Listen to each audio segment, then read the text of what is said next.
আজকে তুই বল কি খাবি, যে কোনো একটা চুজ কর। দেখ কি আছে। Egg fried rice. এটাতে কি ছিল দেখ।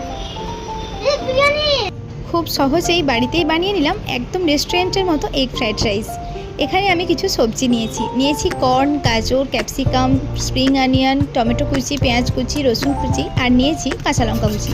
আমি এখানে দুটো ডিম নিয়েছি। কড়াইয়ে সাদা তেল দিয়ে ডিমটাকে খুব ভালো করে ভেজে নেব। ডিমটা ভালো করে ভাজা হয়ে গেলে ওই কড়াইয়ে সাদা তেল দিয়ে 1 চামচ মতো বাটার দিয়ে কুচি করে রাখা রসুনটা দিয়ে খুব ভালো করে ভেজে নিয়ে তার মধ্যে পেঁয়াজ আর কাঁচা লঙ্কাটা দিয়ে দেবো। তারপর একে একে সমস্ত সবজিগুলো দিয়ে গ্যাসের ফ্লেমটা হাই করে খুব ভালো করে সবজিগুলো ভেজে নেব। তারপর পরিমাণ মতো নুন দিয়ে সবজিগুলো খুব ভালো করে ভাজা হয়ে গেলে তার মধ্যে 1 চামচ মতো ভিনিগার, 1 চামচ মতো সয়া সস, 1 চামচ মতো রেড চিলি সস আর 1 চামচ মতো সেজওয়ান সস দিয়ে খুব ভালো করে সবজিগুলো মিক্স করে নেব। তারপর আমি আগে থেকে বানিয়ে রেখেছিলাম বাসমতি রাইস, সেটাকে দিয়ে খুব ভালো করে মিক্স করে নিয়ে ভেজে রাখা ডিম আর স্প্রিং অনিয়ন দিয়ে মিক্স করে নিলেই একদম রেডি রেস্টুরেন্টের মতো এগ ফ্রাইড রাইস।